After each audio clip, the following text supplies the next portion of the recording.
You're wrecked. No, I'm actually tired tonight.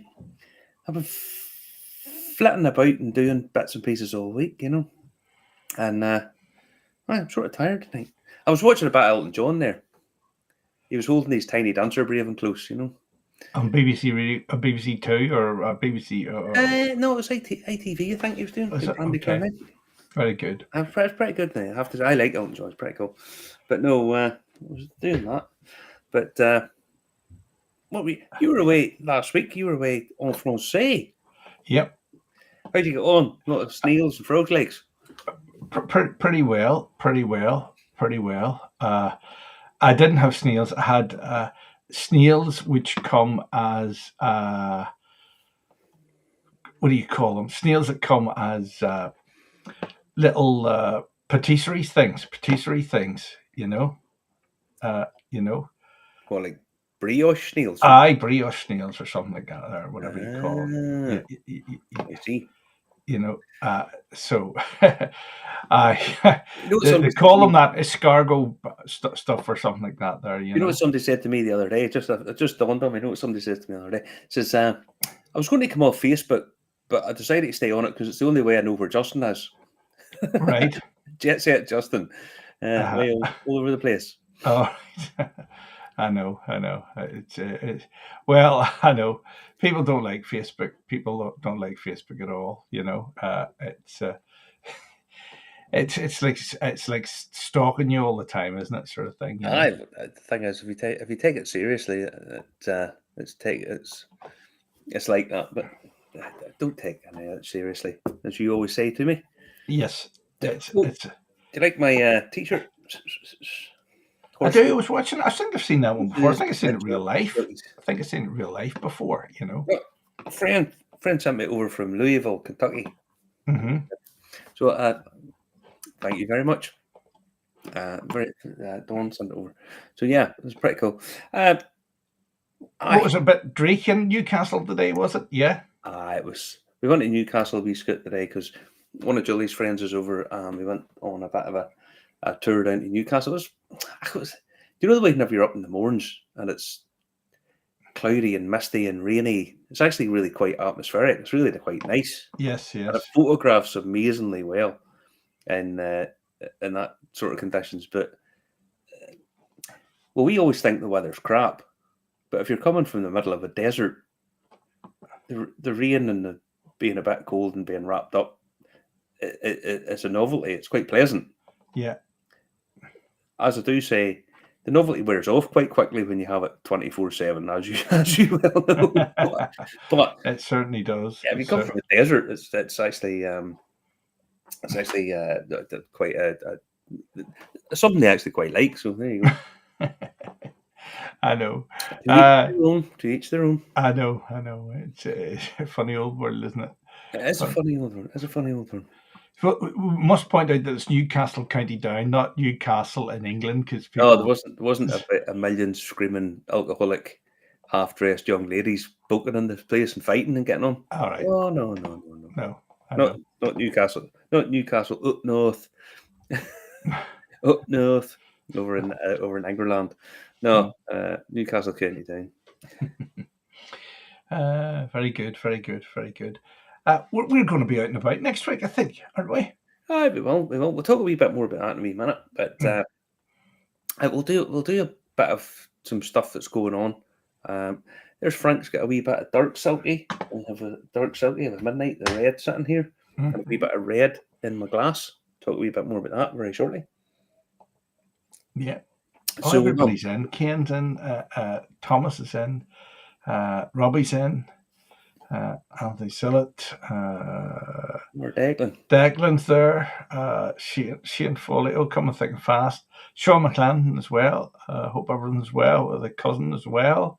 Linda Cox. Frank. Yep, Frank. Dark Silky tonight. Are you about and about? And there's Christopher Watt. Good evening, guys.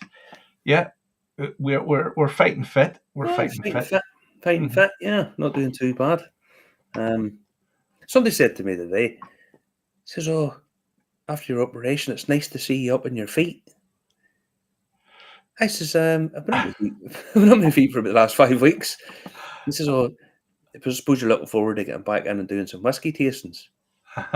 This has been doing them every. I've had one every week for the last 4 weeks. So yeah. So I don't know what she thought it was. That lying get me brow mopped. You know. I know. Yeah, But yeah, onwards and upwards. onwards and upwards, brothers. Onward and upwards. But we'll do a wee chat about some stuff. First up, there's a release coming this week, which is a bit exciting, and it kind of relates to what we'll talk about towards the end of the show. The guys down in Two Stacks just seem to have everything sort of nailed. Everything they're touching kind of turns to gold at the minute. It really does. Good on them. They're lovely guys, really, really nice guys. Doing some wonderful stuff. The drum in the can's been an absolute boon for them. I mean, Millions. selling millions of them. But they have announced that they've got a new release coming out this week, Polaris 4.1.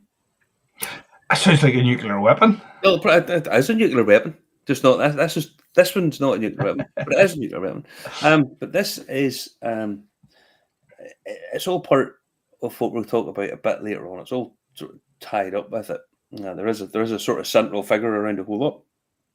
There's a little bit of a video, and anybody who's interested in collecting Irish whiskey, you probably want to keep a bit of an eye out for this one.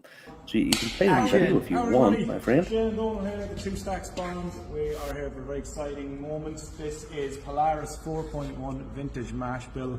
It's a really exciting release, and Shane is going to talk a little bit about what went behind this beautiful creation. So Shane, all yours. So this is the Polaris 4.1, but anyone that knows or has been following the Vintage Mash Bill series, this was laid down in 2021. 10 different mash bills. This is mash bill number 5. It's a 40-30-30. So 40% malted barley, 30% unmalted, and 30% oats. Really unique, beautiful distillate laid down at Boan Distillery. This had full sherry maturation, so we chose each of the casks.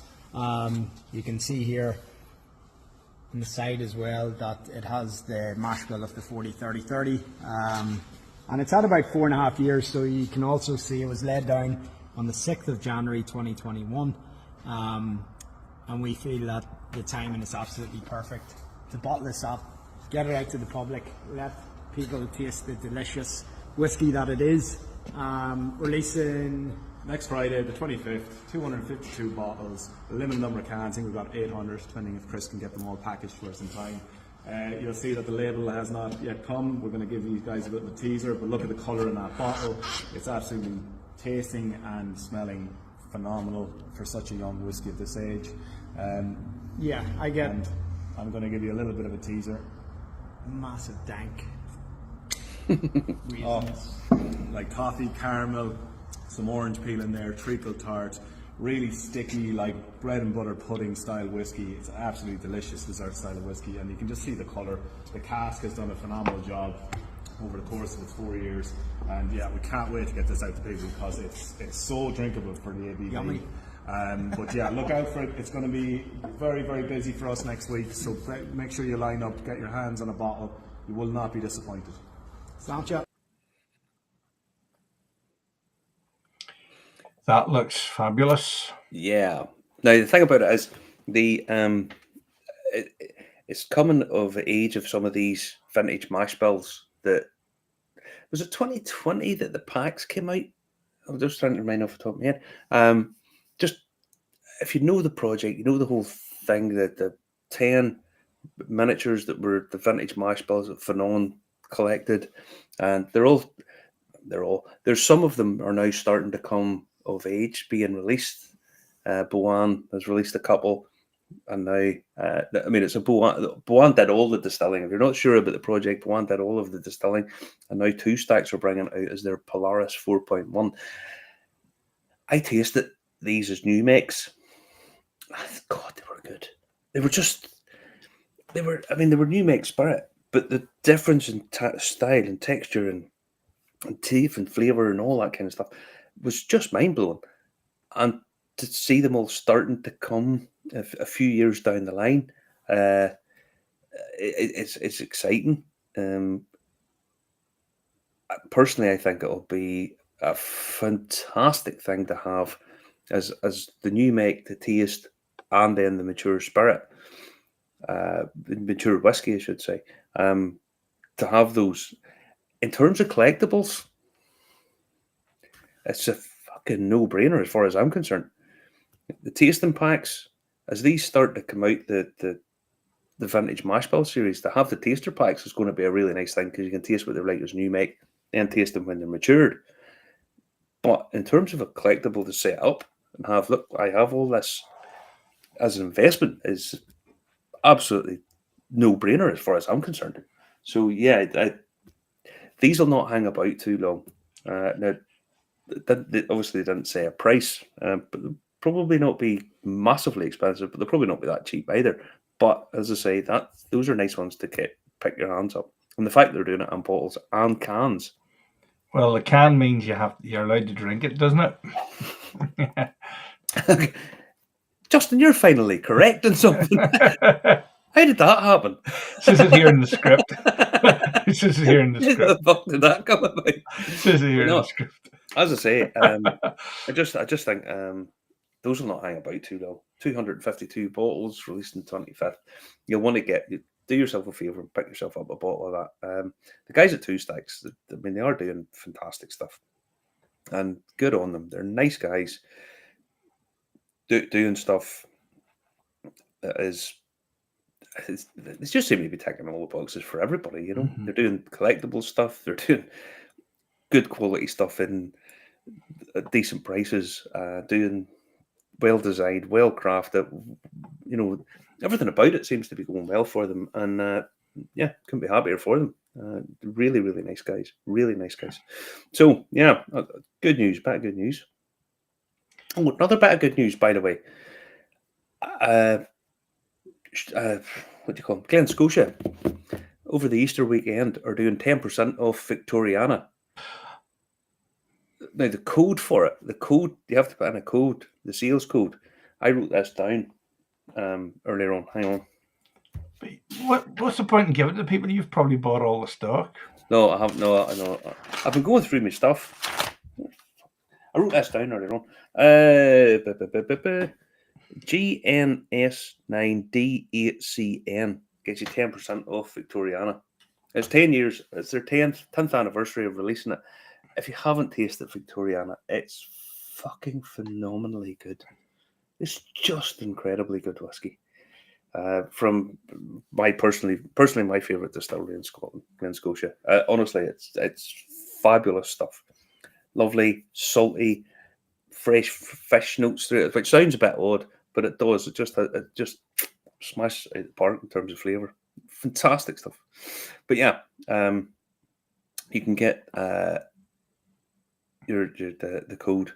It'll get you off Victoriana. So get yourself a bottle. If you've never tried Victoriana, do yourself a favour. What will that set you back? What will 10% bring it down to? 10% probably bring it down to about 60 quid, something like that. Thereabouts. Not bad. Mm-hmm. That's not bad. It's phenomenally good whiskey. Bit of bad news now. Well, a couple of bits of bad news. The closure of distilleries continues unabated. Garrett County Distillery has folded, owing $26 million to the bank. Now the story, I'm sure Justin will share that in the links for us. Yep. This was huge. It was a huge thing that they were trying to do. It just went bust. I get the story because it's there it is. There, it's a lot of money. It's a lot of money. A big concern backing it too. Well, they built a $250 million distillery, $250 million distillery, right? So it shows you what their ambitions were. Mm-hmm. They had. Let me just remember this. They had. Somebody's got to step in and use that premises, and they had all these dunnage warehouses and all built and all. Well, they had 18 fermenters and 50,000 square foot distillery. I mean, it's huge. It's only for good as a distillery, really. Then, isn't it? You can't really use it for anything else, can you? I would think so. I mean, there's not enough. I mean, obviously they could come in and use it as an industrial alcohol plant or something. I mean, or God knows what else. But I mean, when you see the amount of money that's been shoved in, and they couldn't pay the bills. Mm-hmm. I was talking to someone the other day who would know, someone in the industry properly who would know, and he said, "Murray, he says I could take you to a warehouse where there's a lot of spirit sitting. They can't shift. They just can't shift the whiskey. Just can't shift it at all." And you kind of think everybody knows there's a massive correction happening in the market, but it just seems to be there's not much good news about it. There is still some good news, but not much. Closer to home, Killarney Brewing Company have went into what do you call it? What is it they call it? They went into examinership. That's what they call it down south, examinership. Examinership. I couldn't remember the word off the top of my head. Again, they opened a multi-million-euro brewing and distilling premises and luxuriously fitted restaurant visitor centres in Fossa, with picturesque views of the Killarney Mountains, unprecedented challenges, and 100 jobs potentially going. It's crossing that old bridge. You know, if banks are looking money, they want it when they want it, they want it right away. Otherwise, you're in serious trouble. And there's so many distilleries are. It just takes a long time to get from thought and starting and laying bricks, electric, so on and so forth, to getting your end product. And it just seems that a load of them are just not managing to do this for various reasons. But I mean, it looks fantastic. It looks beautiful. Stunning, that actually. 100 jobs potentially going. So, again, fingers crossed that they can get that sorted out and do a bit of rejigging. It comes in the back of the Blackwater and obviously Waterford. And again, there doesn't seem to be any, I don't know, what would you call it, a knights in shining armour coming in to pick these up and say, oh, that's okay. You know, there's no Diageo's or Pernod Ricard or something turning around saying, oh, well, we'll pick these up because we can do something with them. You would think if there's stock sitting around, that's worth a lot, really, isn't it? Well, I read the other day that Waterford, I mean, again, how much stock do they have and what is it actually worth? It's hard to know. Declan, I'm sorry. I apologise, brother. Victoriana single malt sold out. I didn't buy it all. Justin blames me in these things, but I did not do this, Declan. I didn't do it. Nor am I to blame for Killarney. Nor am I to blame for anything else. I am totally absolved of all guilt. But put like this, if they restock it tomorrow, get yourself a bottle of it because it is just phenomenally good stuff. But yeah, as I say, more bad news. But hopefully they can rejig things and get things settled and possibly move on, maybe a bit of streamlining or whatever. Get them over a hurdle and moving forward. More to come, but probably Murray. A lot more. Yeah, a lot more. I would think. I only haven't actually distilled anything yet, as far as I'm aware. So no stock. I didn't think they had. I don't know whether they have or not. It's one of these things. It's like most of this stuff. A bit of it sort of cloak and dagger as to are they doing this? What are they doing? Where are they? But if they haven't actually distilled anything, no stock. But they probably have bought stock in. You know, they probably have bought stuff in. I would have thought. So who knows? Who knows at the minute? But obviously, somebody will be going through it and having a look and see what's see what's what, and the banks will pick out what they like. As same as most of these things, you know. Next up, Silky, and the beautiful Sleeve League and Ardra Distillery.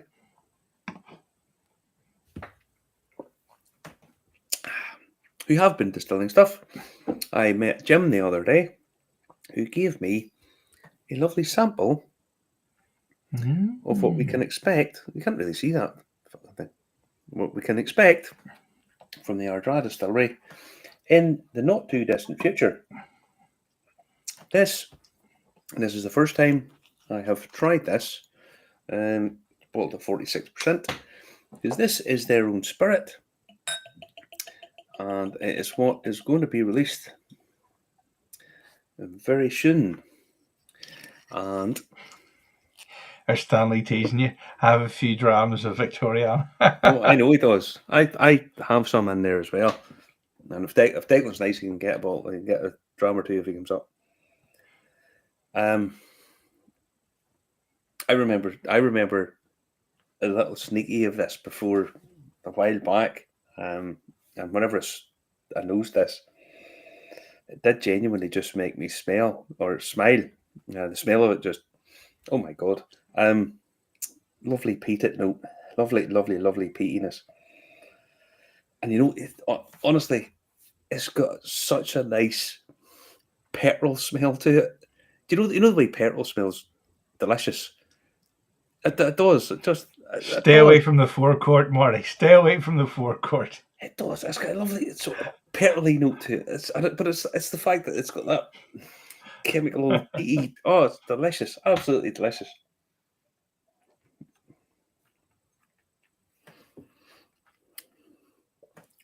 Oranges, smoke, orange peel. Beautiful wood tones coming through on it. It's just fucking great stuff. If you like peated whiskies, you're going to love this. More on that in a wee minute. More on that, definitely in a wee minute.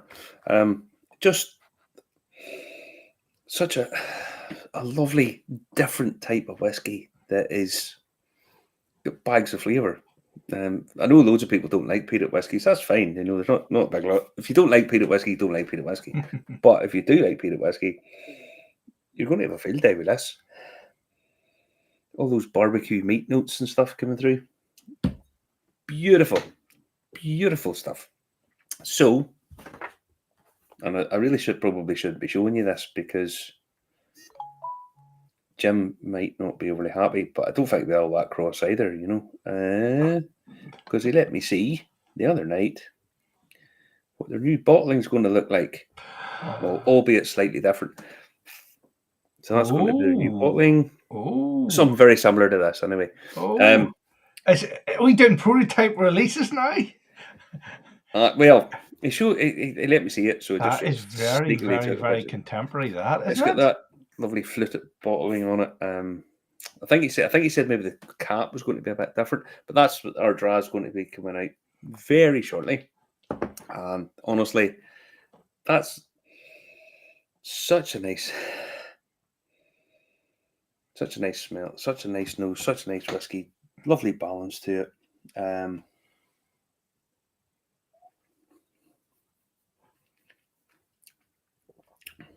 Mouthfeel, really nice, and it's just got all those lovely wood smoke notes on the finish, and because it's peated, the finish goes on an awful lot longer than an unpeated whiskey. Now, so yeah, it's youngish. You can tell that it's youngish, but that's is that for their own spirit? Yeah, yep. It is. Been asked, is that a glass stopper? Can't say. Honestly, young whiskey, but it's still finishing here. Goes from that wood smoke to more wooded notes. Quite drying on the finish as well. But yeah, more and more good stuff. Now, we're talking about good stuff. we'll move on to Middleton 2025 release, and we'll see what we think of this. Because Middleton, very rare. We'll see how rare it is this year. 2025. It is 200th anniversary, and it's been released. The pinnacle, as they always say, of Irish whiskey. I'm not 100% sure anybody really cares anymore, if I'm being totally honest. There's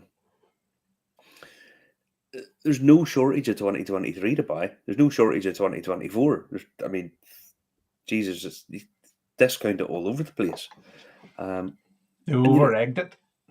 Yeah, they have done. The bit that gets me, now it's in the blurb, it goes on, it's 6 different distillates. It's pot still, but 6 different distillates combining 4 decades of pot still, all that kind of stuff. The bit that gets me, and this does piss me right off, is it says it comes in a luxurious recyclable box. It's a fucking egg box. I mean, I don't know what other way you want to dress this up. Inside it, it's a fucking egg box. And, I mean, how could... That won't last. If it gets damp or damp it won't last. Won't last. And all the people go, oh no, whiskey's for drinking and all that kind of stuff. Yes, it is, blah, blah, blah. This is a collectible, right? That's, in many ways, its primary objective these days. They have been collected to get your collection up, blah, blah, blah. It comes in an egg box. It's a 40% blend. Now, I know they say there's 4 decades of different stuff in it, so it comes from the 1980s or whatever, blah, blah, blah, whatever it is. I've seen some the other day about it, but I'm not really all that bothered, if I'm being totally honest. I don't collect Middleton, so it doesn't really bother me that much. But the price has crept up. I don't think the quality has went up any much better. And now they put it in a fucking egg box. I mean, it basically has knocked the stuffing out of the collectability of it. I mean, you've seen it yourself. And they call it luxurious. I mean, it's as flimsy as anything. And why even bother putting it in it? And I met the guy who produces these boxes, and he said to me, "Oh, what do you think?" I said, "Not very much. I don't mean to be cheeky. I mean, I know you've got a nice contract, and I hope it all goes well for you. But it's just been a disaster. I mean, Connor says IDL have been taking the piss with prices for years now, and people are fed up. Absolutely, they just are. Very rare get bounded about like the word urgent does where I work. Yeah, I mean, very rare. I mean, honestly, 2024, you see it being discounted, and it's still overpriced. You see it being discounted in Tesco's and whatnot, and some of the places still have it. I know the friend in Belfast has shitloads of it sitting. As a novice and having yet to try Middleton, is it really that good? No. And there's different years changes it, and it's a good whiskey. Yeah, I mean, it's not saying it's not. But is it really £200 plus whiskey? Again, no. It was whenever they were collectible, and whenever people were able to put them up on the shelf, and that then they are worth that, because you're putting them up and adding to your collection going forward, and that's why they go, oh yeah, that one is 2009. Oh, it's £4,000 at auction, so we need to be charging more. That only works for a certain period of time, and now that the collectability of it is really starting to wane, I mean, even older bottles that are collectible as part of a collection, prices in them are dropping down. Michael Matthews again, killing the golden goose. Too many collectors now. Well, it's not necessarily, Michael, that there's too many collectors. They're just taking the piss. They have made it uncollectible. I bought Deanston's Chronicles number 3, which had 1970s whiskey, and it was £95. Yeah, I couldn't agree more. I mean, the crazy pricing in Irish whiskey just seems to go unabated. Now, no, it isn't whiskey for collectors, not for drinkers. That's what it is. I mean, it's a nice enough whiskey. As some years is better than others. It's not really for drinkers. It is. The thing is, if it was collectors, that's one thing. That's fine. It's perfectly legitimate, perfectly good thing to be doing. I do it myself, collecting whiskey. It's a nice thing to have. Of some collectible bottles just sitting here right beside me. That's okay. That's good. That's one thing. But why would you make it uncollectible by putting it in stupid, crappy egg box? I don't get it. I don't get it. Now, just skip along and push it up, ramp it up the full fucking whack. We'll go on to the Silent Distillery bottle. Now, you have a wee video there, Justin. Beautiful wee video. I do. Which Hold on. IDL would have paid quite a lot for. It's up to 8 days and it's had 248 views. It'll get more tonight. They'll get more with us playing it than they do themselves. I know. For the last time, with these final drops, the silence speaks. A dance of earth, fire, wood, and water ends here. A dedication to the land and its people. Falling silent, never to return. Unveiling a 50-year whiskey. The final precious drops of a 200-year story. Middleton Very Rare. Silent Distillery Chapter 6. The Last Drops.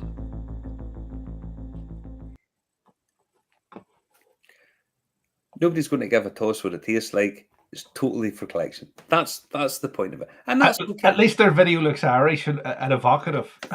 And it's set itself out as being totally and utterly for the collector in a beautiful box, beautiful bottle, blah blah blah. It looks really pretty, set on a shelf. That's what that's for, right? That's what it's for, and that's unashamedly for that. But the idea that you're going to charge £200 for a whiskey that really should be half that, near enough. Okay, stick it in a nice box, make it collectible, fair enough. Stick a premium on that. But to kill the golden goose, as somebody said earlier on, that's stupid. The Silent Distillery stuff, okay, it's all that flannel-y bullshit about, we for the people. It's 55 fucking grand a bottle. It's not for the people. It's for collectors. That's what it's for. Ireland's Macallan. There you go. There he goes. Connor says there it's Ireland's Macallan. I saw today someone had posted pictures of the old Macallan distillery being demolished and the stills being taken away. And somebody says, as somebody said, there's been some fantastic liquid put through those old Macallan stills. The new one. You could argue what they are, but anyway, that's a slightly separate thing. But it's being demolished as we speak. Well, probably not as we speak because it's Easter weekend, but it's being demolished. I imagine this year's MVR may draw more attention because this year is Middleton. That'll only happen 200th anniversary. That'll only happen once. Someone told me they've limited the numbers a bit, but it'll still be tens of thousands of bottles. Like, it's very rare. I mean, it's bullshit, is what it is. But yeah, Connor says he hates marketeers. Marty, can you tell Connor what my degrees are in? No, I don't. Connor, I agree wholeheartedly.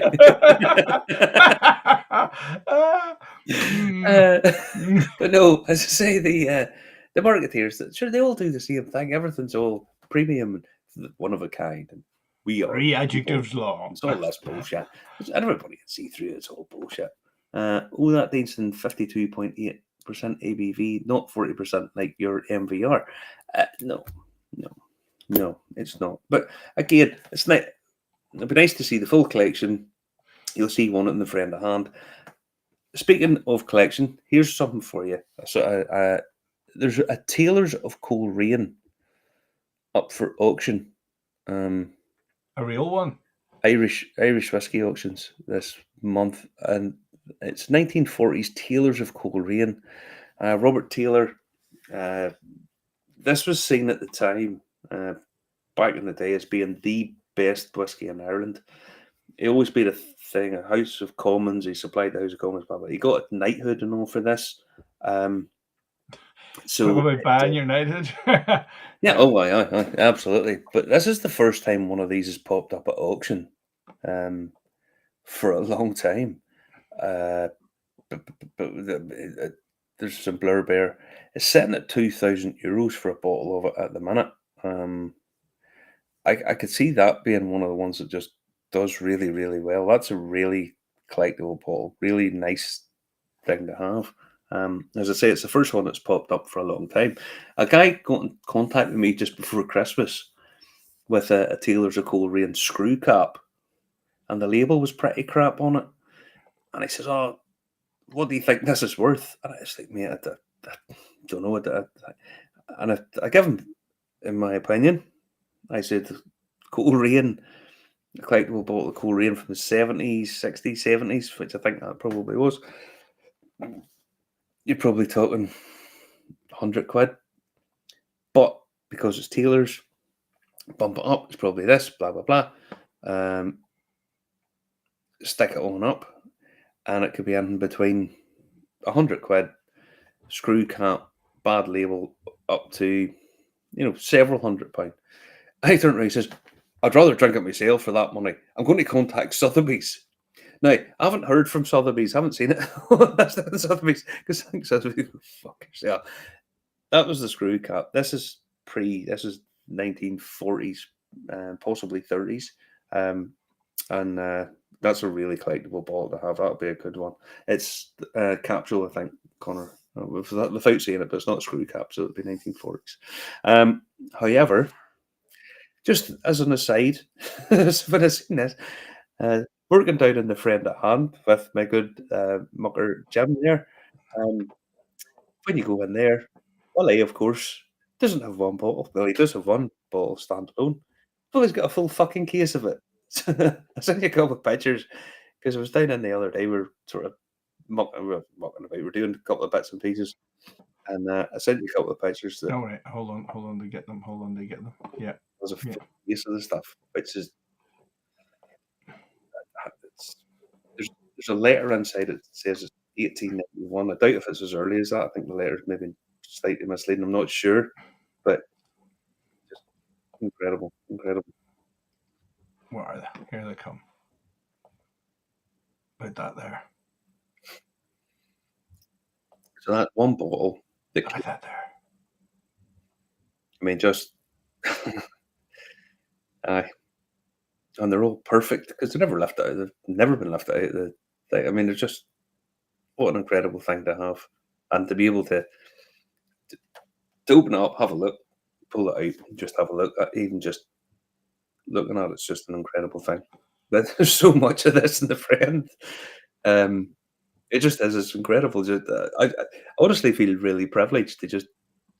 And I tell whenever you're showing people around, you tell people those are like hen's teeth.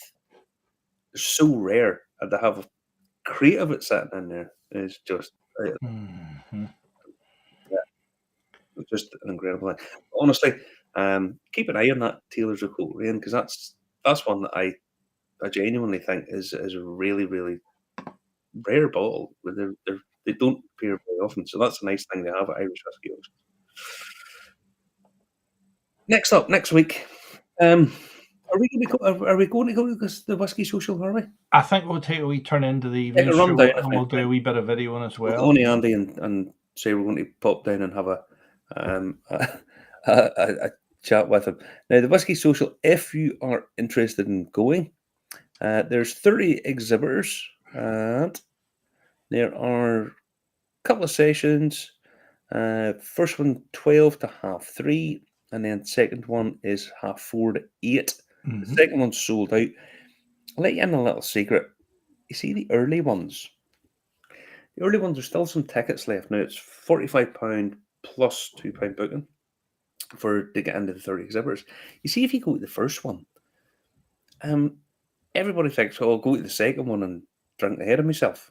If you go to the first one, all the stuff's all fresh, and lots of exhibitors bring down bottles, and there's not an awful lot in, so you can go down. And you'll be in no fit state to go to the second one, even though it isn't that sort of event. But they're very generous.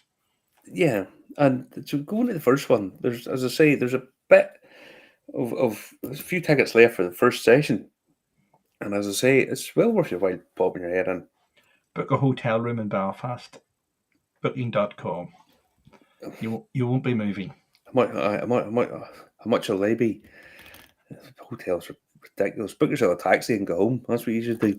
But no, as I say, honestly, the 30 exhibitors, and they always bring a lot of them have a wee sneaky cask out of such and such. Here, try that. But they might not have a huge amount of it. So the early ones are kind of the ones you want to do. Go round, go and see everybody, get a drink, and then go for a proper drink because you set yourself up for a decent day, you know. So yeah, get yourself another one of the early tickets. So that's what we'll do next week. We'll go to the social. We'll get in touch with Andy and let him know we'll pop down around. And we'll probably put the videos out of the interviews we do over the summer because we're going to be very busy. Potentially, because yeah, we're going to be busy. Is your electric going again? You've No. been flipping off and flipping on tonight. You know, fading in, fading out at points. It's not my end. No, well, I don't know what's going on. But it's funny that the electric around here's been funny. The internet flickered about earlier on there yesterday. Flickered about. I don't know. You know, it's living in the sticks. Just. Could be water. There's been a lot of water. Yeah, well, that's true. That's very true. Okie doke. Oh, that's honestly that's got that lovely chemical. Do fresh paint nearly. Oh, lovely stuff. Charlie would have loved it being in the friend at hand then because he's used to the fresh paint smell everywhere now, isn't he? Oh no, that's delicious stuff. Now, the other night, I went down to the Duke of York, and we were as part of the Creator Project. You see, if you're not part of this Creator Project, if you're interested in whiskey and not part of this, what are you doing?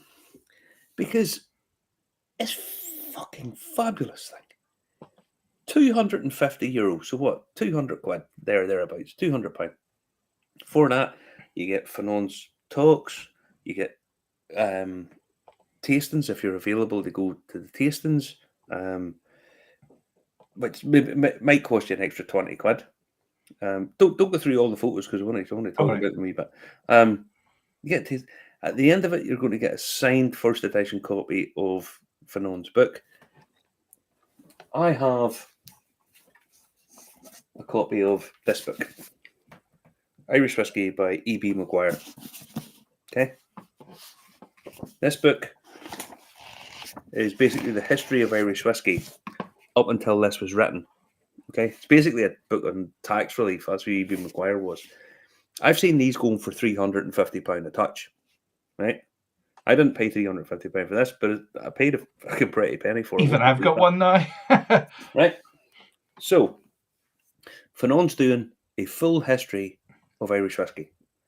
Right, if you've ever spent any time in the presence with this guy, he's just passionate, clever. I mean, you've met him a few times. You know what he's like. He's an aficionado of it. He lives and breathes and sleeps it. He lives and breathes it, and it's okay living and breathing something, but live it and breathe it and be really, really, really clever.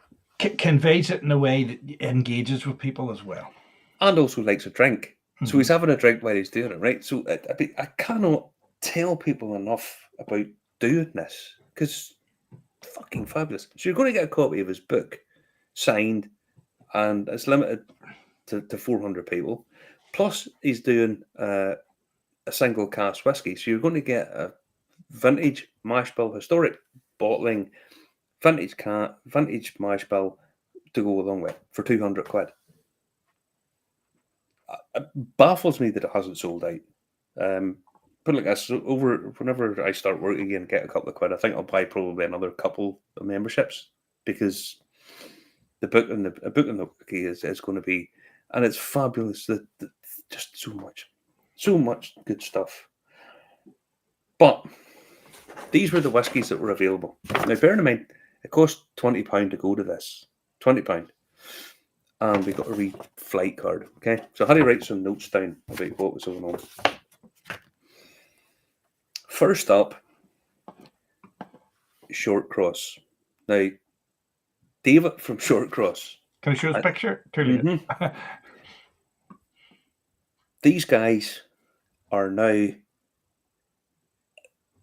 smashing it out of the park, if I'm honest.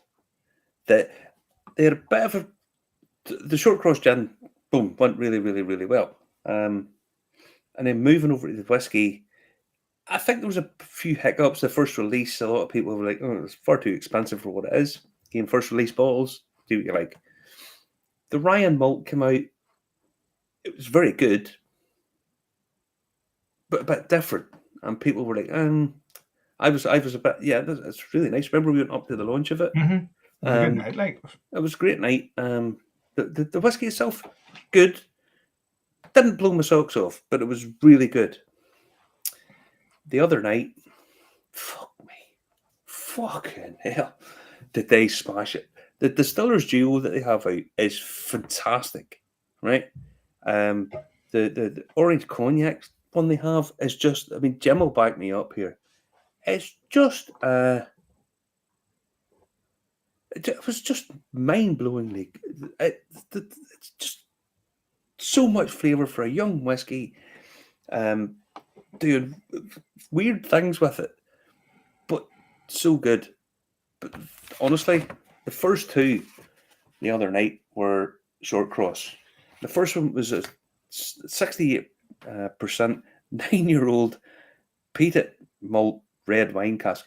Let you in a wee secret. The red wine casks come from.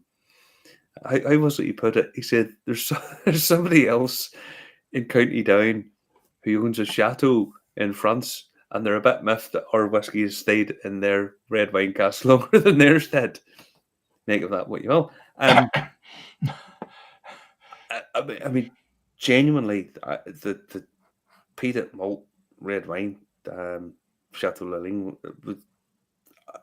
I couldn't believe how good that was. At 68%, it did obviously. It's over 60%. Needs a touch of water. Everything kind of does.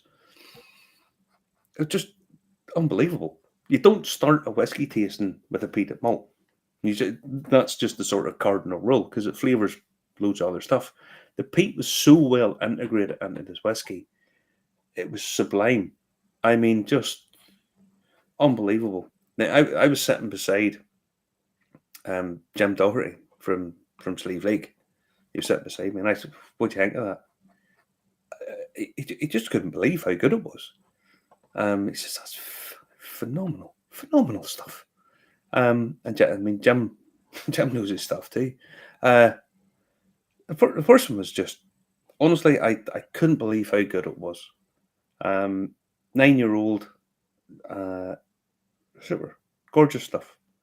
The second whiskey they did was a pot still done in an Oloroso sherry cask. Now it was 5 years and 4 months, 68%.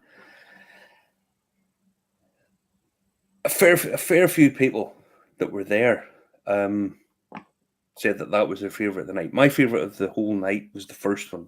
I think they started with the best one. I just honestly thought it just blew my socks off.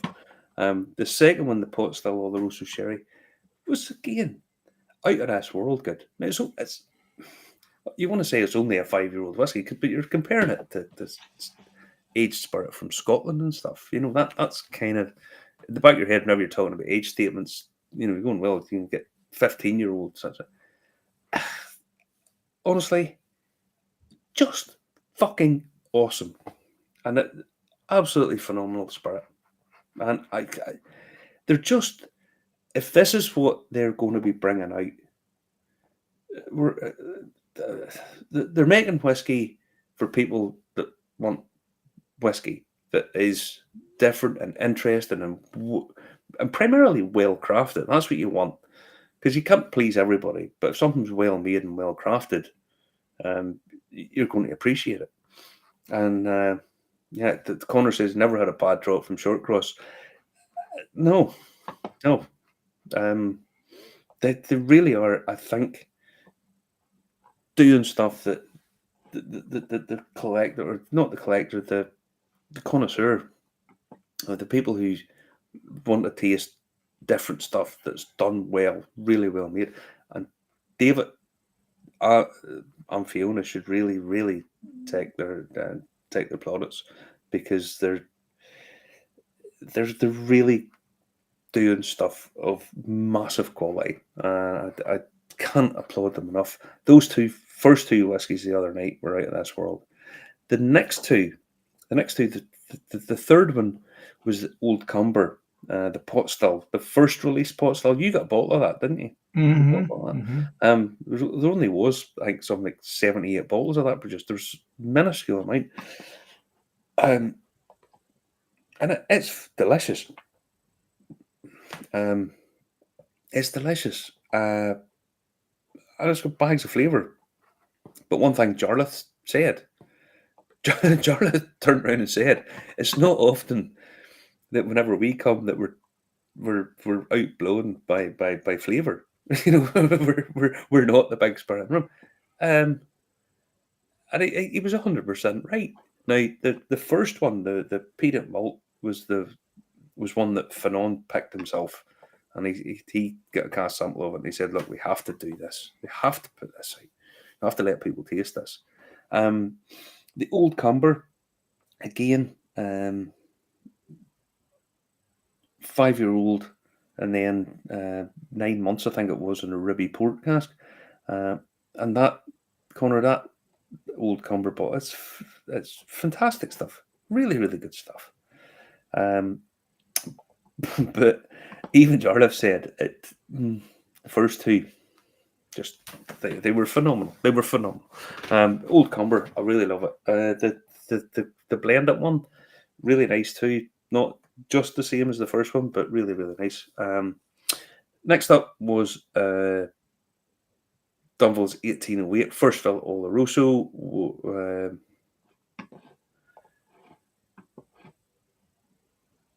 46% that they did a special bottling for the whiskey bus. Again, absolutely fantastic whiskey. Really, really good. Then we went on to the Conswater Distillery mash bill for the Vintage Mash Bills project that we talked about at the start. And one of the things, we're always told that whiskey produced in a column still, the idea wasn't to have that much flavour. It was all about getting alcohol out of it. David brought out a mash bill that he'd run through his column still that he'd done this, and he brought it out. It was at 90% ABV. Okay, 90% ABV. And you know something? It was drinkable at that, and had a lot of flavour.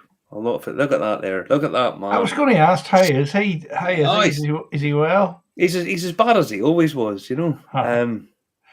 He's a good lad. He was there, happy as Larry, and then he's all right. His health. He's a wee bit of trouble with his health, but he's okay. I mean, he's okay. Drinking away. But yeah, he's a good guy. But no, the short cross column still stuff. Look at the state of that, standing having a drink. But yeah, it's a good photograph for you, actually. That's actually quite a nice photo. What do you mean, actually? That makes it sound as if I don't. No, it's the way it's the composition of it and out of focus. Our cat was holding court, but no, he wasn't good. But yeah, as I say, Kit, tell us which one of them whiskies was your favourite, because mine was the first one. I thought it was just extraordinarily good. Yeah, the peat integration and stuff, I thought was just wow. The new make that we got was 90% ABV. I had to write this down. 50% maize or corn, 30% malted rye, and 20% malted barley. it was genuinely, it was very drinkable. You wouldn't particularly say it's something you'd sit down and drink a lot of, but look at her, and then look at the grumpy face behind You her. did look grumpy on that one. I was busy intently listening. The last whiskey we got was the Friend at Hand, Palo Cortado, 23-year-old. And yeah, the first one, Michael was there. Me, first two short cross. Honestly, I can't, until you taste the short cross, I can't tell you how good they were. And again, if you're not part of this project, I don't really know why. I cannot understand why anybody who's interested in whiskey is not a part of this project. It was just a fantastic night. Thanks to Jim, gave me a lift up the road. Me and Stanley, a lift up the road. Fanon just being phenomenal. And telling everybody with. But yeah, those the two short cross were just a standout of the night. And for me, the first one was just unbelievably good. And I can't wait for more of the same coming from.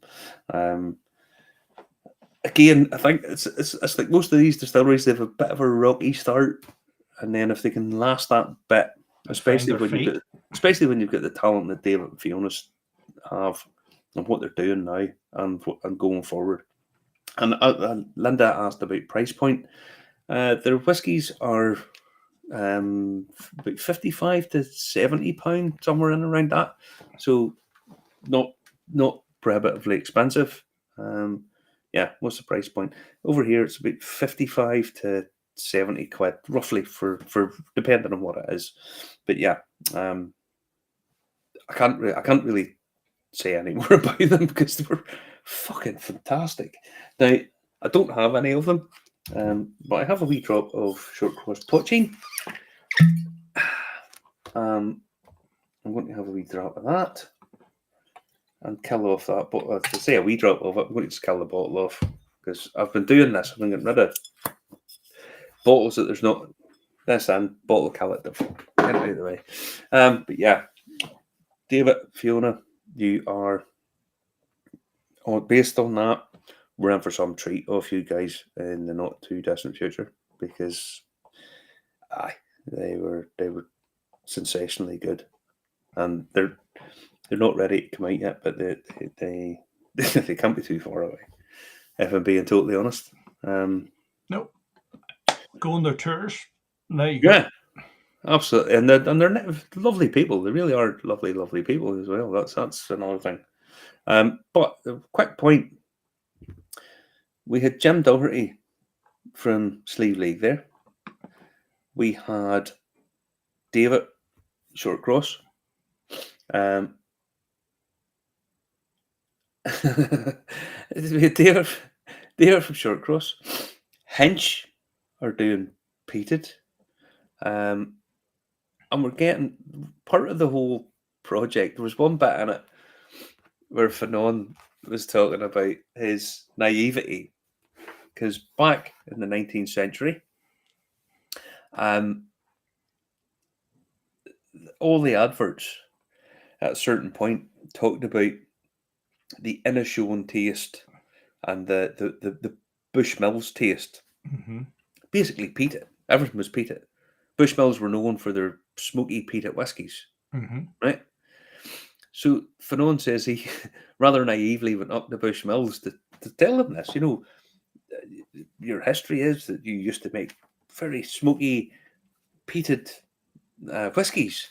And he said they just basically kicked him out the door. You know, very good, right? Fuck off, and kicked him out the door. But the whole thing that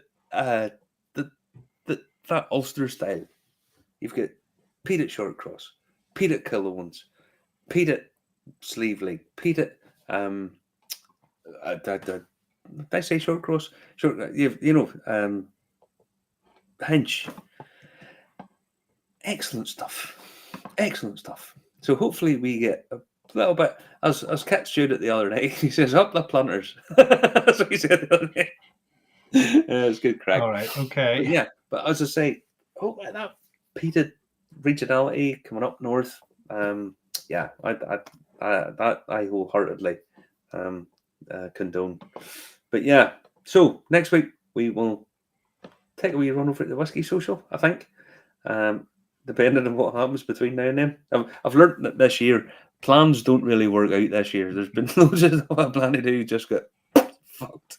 So yeah, we'll We intend to be there. yeah. There you go. That's where you get your tickets. There's a few left for the early session where you can get in early and survive, but have something to eat before you go. Aye, and we'll probably see you next week, I would think. Well, see you at the show, because we probably won't be in any fit state to do a show that on Saturday night. Why? You might not be. No. We won't be in a fit state to do a show next Saturday night, but we'll spread out. If we get there and do interviews, we probably will. We'll spread them about over the next couple of weeks. So. All right. Guys, again, thanks to everybody. There's loads of people who've been sending me messages and stuff again about various things, and honestly, I'm really, really touched by how kind some people have been. But yeah, great seeing the likes of Kit and Michael and whatnot, and Graham and whatnot up there the other day. So yeah, we'll see you soon. Many.